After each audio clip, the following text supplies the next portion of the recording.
عزیز طلباء و طالبات، آج ہم انشائیہ کے متعلق کچھ جانکاری حاصل کریں گے۔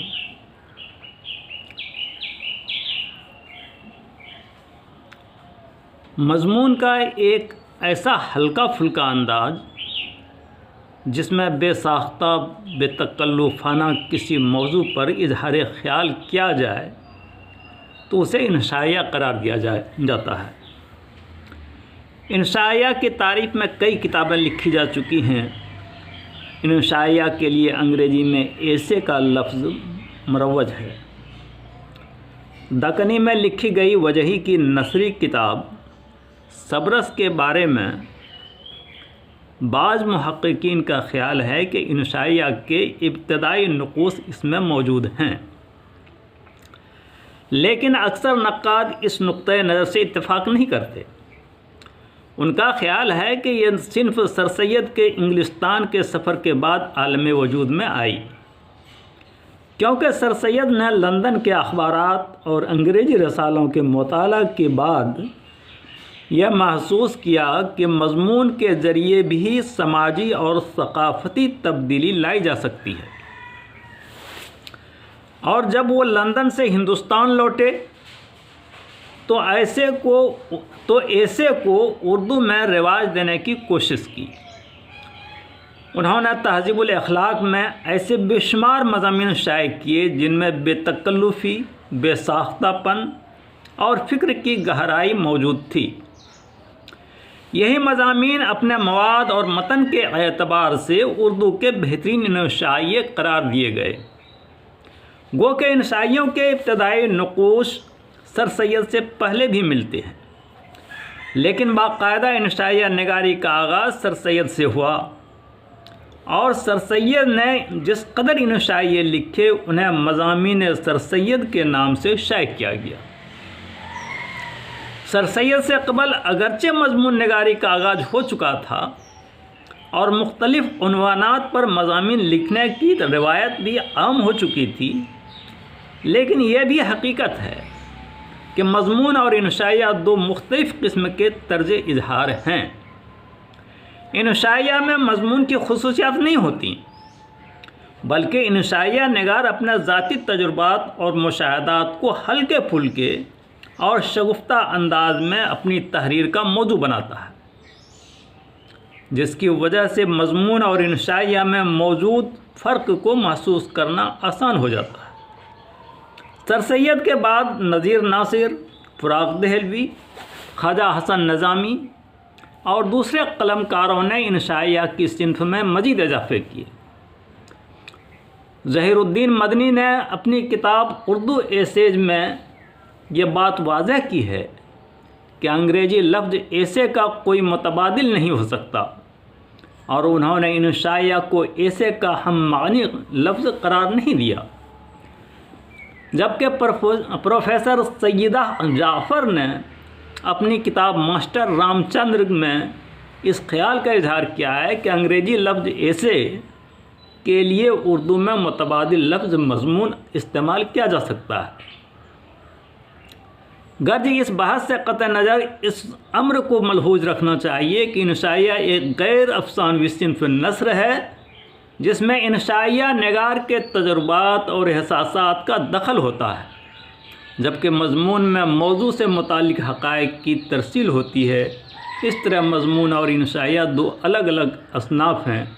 لیکن دونوں اصناف کا تعلق غیر افسانوی ادب سے ہے۔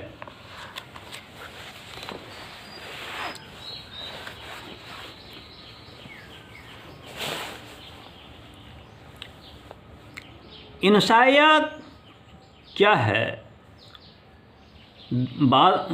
بادئ النظر میں انشائیہ یا ایسے کی حدود کو متعین کرنا ایک خاصا کٹھن کام ہے، کیونکہ نہ صرف تاریخی اعتبار سے انشائیہ کے مفہوم اور حیت میں کئی ایک انقلابی تبدیلیاں پیدا ہوئی ہیں، بلکہ ہر انشائیہ کیا بلحاظ مواد اور کیا بلحاظ ٹیکنیک ایک جداگانہ کیفیت کا حامل ہے۔ تاریخی اعتبار سے لیمب اور چسٹرن کے طریقہ کار میں اس قدر تضاد ہے کہ ان کے لکھے ہوئے مضامین کو ایک ہی زمرے میں شمار کرتے ہوئے سخت ہچکچاہٹ محسوس ہوتی ہے۔ اسی طرح دور جدید کے بیشتر لکھنے والوں نے انشائیہ کے سلسلے میں کافی سے زیادہ آزادی سے کام لیا ہے، اور ناقد کے لیے انشائیہ کے مقتضیات اور امتیازی محاسن کو علیحدہ کر کے دکھانا مشکل ہو گیا ہے۔ تاہم غیر نظر رکھنے سے دیکھنے پر انشائیہ کی متنوع کیفیات اور ابلاغ و اظہار کے مختلف سانچوں میں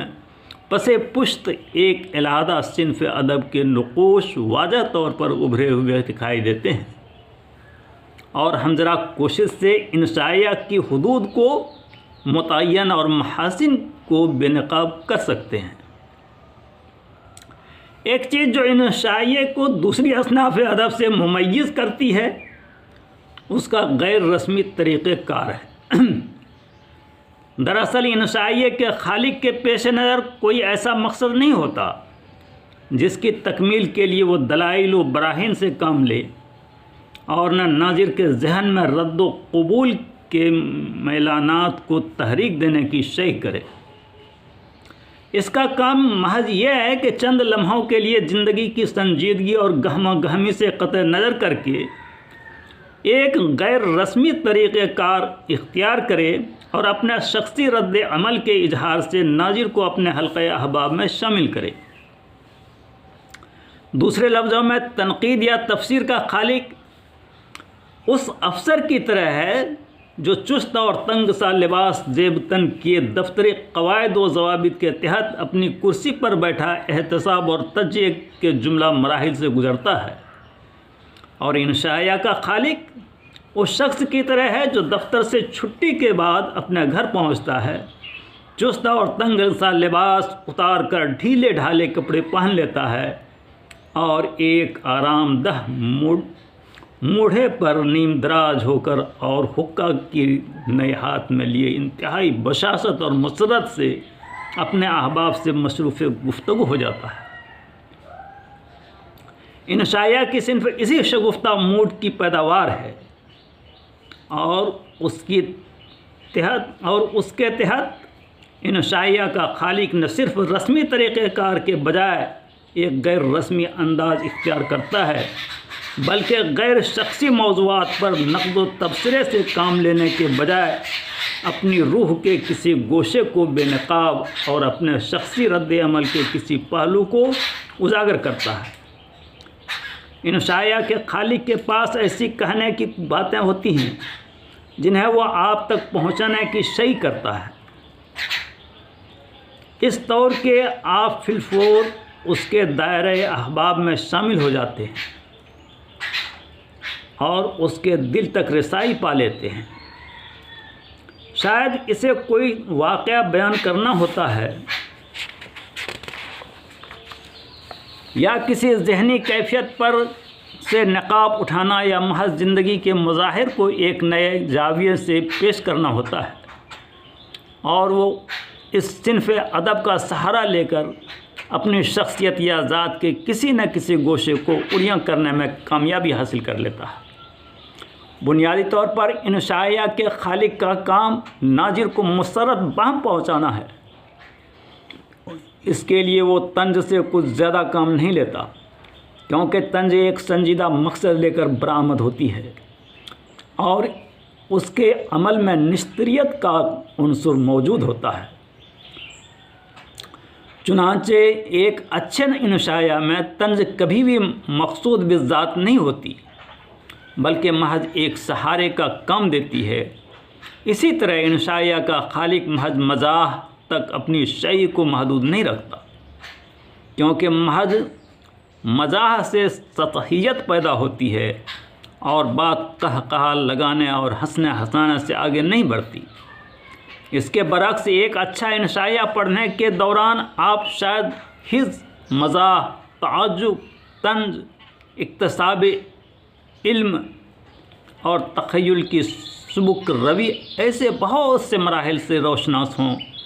لیکن انشائیہ کے خاتمے پر آپ کو محسوس ہوگا کہ آپ نے زندگی کے کسی تاریک گوشے پر روشنی کا ایک نیا پرتو دیکھا ہے اور آپ زندگی کی عام سطح سے اوپر اٹھ آئے ہیں۔ کشادگی اور رفعت کا یہ احساس ایک ایسا متاع گراں بہا ہے جو نہ صرف آپ کو مسترد بہم پہنچاتا ہے بلکہ آپ کی شخصیت میں بھی کشادگی اور رفعت پیدا کر دیتا ہے۔ طنز یا مزاح انشائیہ کی ایک اضافی خوبی ہے۔ اس کا جزو لا ينفک ہرگز نہیں۔ چنانچہ پوربی ادب میں ہمیں بہت سے اعلیٰ درجے کے ایسے انشائیے ملتے ہیں جن میں خیال اور اسلوب کی تازگی ہی سب کچھ ہے،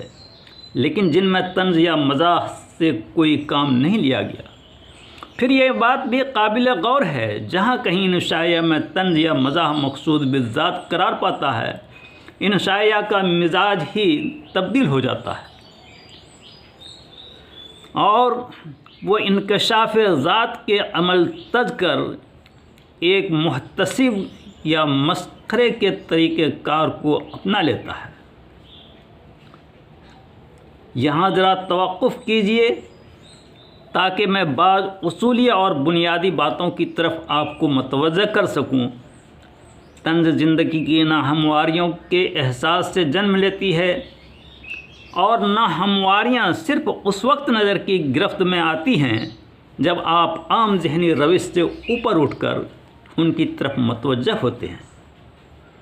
چنانچہ طنز نگار وہ شخص ہے جو آپ کو فراز سے مخاطب کرتا ہے، اور چونکہ وہ ایک بلند جگہ پر کھڑا ہے اور خود کو ان ناہمواریوں سے محفوظ سمجھتا ہے جنہیں وہ مذاق کا نشانہ بناتا ہے، اس لیے اس کی ہنسی میں جذبہ افتخار اور احساس برتری ہمیشہ موجود رہتا ہے۔ دوسری طرف مزاح نگار نشیب کے اس مقام پر کھڑا ہے جہاں وہ خود ناہمواریوں سے ہم آہنگ ہے اور اس کے لیے قدرتی طور پر اس کا رد عمل ہمدردی اور محبت سے مملو ہے۔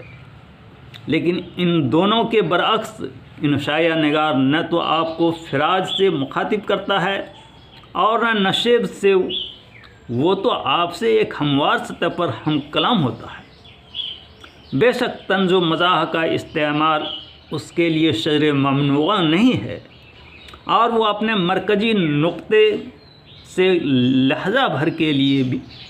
اوپر اور نیچے بھی جاتا ہے، تاہم وہ ہر بار اپنے مرکزی نقطے کو لوٹ ضرور آتا ہے۔ دوسری طرف طنز نگار فراز کے نقطے سے ایک دم نیچے نہیں اترتا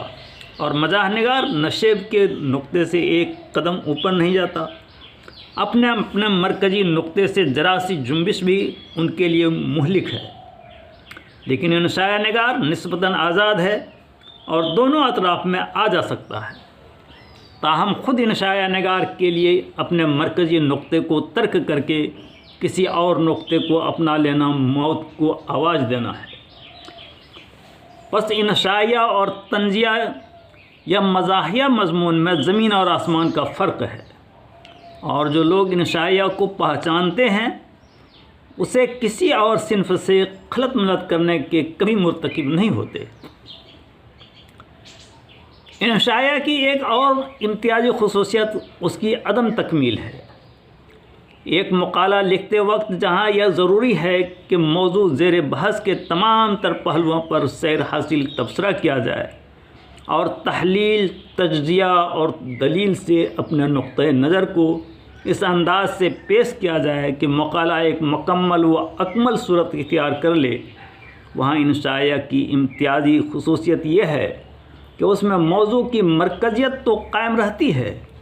لیکن اس مرکزیت کا سہارا لے کر بہت سی ایسی باتیں بھی کہہ دی جاتی ہیں جن کا موضوع سے کوئی گہرا تعلق نہیں ہوتا۔ دوسرے لفظوں میں ایک مقالے کی بنسبت انشائیہ کا ڈھانچہ کہیں زیادہ لچیلا ہوتا ہے اور اس میں مقالے کی سنگلاخی کیفیت موجود نہیں ہوتی۔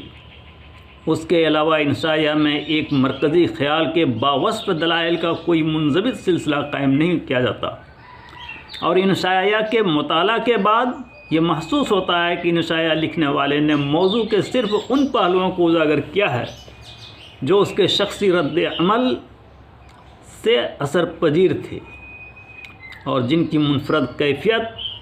اس بات کی متقاضی تھی کہ مصنف ان کو ناظر تک پہنچانے کی شیء کرتا۔ اس مقام پر ایک انشائیہ اور غزل کے ایک شعر میں گہری مماثلت کا احساس بھی ہوتا ہے۔ غزل کے شعر کی امتیازی خصوصیت یہ ہے کہ اس میں کسی ایک نقطہ کو اجاگر تو کیا جاتا ہے لیکن اس کے تمام تر پہلوؤں کو ناظر کے فکر و ادراک کے لیے نامکمل صورت میں چھوڑ دیا جاتا ہے۔ یہی حال انشائیہ کا ہے کہ اس میں موضوع کے صرف چند انوکھے پہلوؤں کو پیش کر دیا جاتا ہے اور اس کے بہت سے دوسرے پہلو تشنا اور نامکمل حالت میں رہ جاتے ہیں۔ بنیادی طور پر انشائیہ لکھنے والے کا مقصد آپ کی سوچ بچار کے لیے راستہ ہموار کرنا ہے۔ بے شک وہ اپنے موضوع کے بیان میں صرف واردات اور تجربات اور اپنے ذاتی رد عمل کے اظہار تک ہی اپنی مستعی کو محدود رکھتا ہے، تاہم اس کے پیش نظر مقصد صرف یہ ہوتا ہے کہ آپ کو سوچنے پر مائل کرے۔ چنانچہ ایک اچھے انشائیہ کی پہچان یہ ہے کہ آپ اس کے مطالعہ کے بعد کتاب کو چند لحظوں کے لیے بند کر دیں گے اور انشائیہ میں بکھرے ہوئے بہت سے اشارات کا سہارا لے کر خود بھی سوچتے اور محفوظ ہوتے چلے جائیں گے۔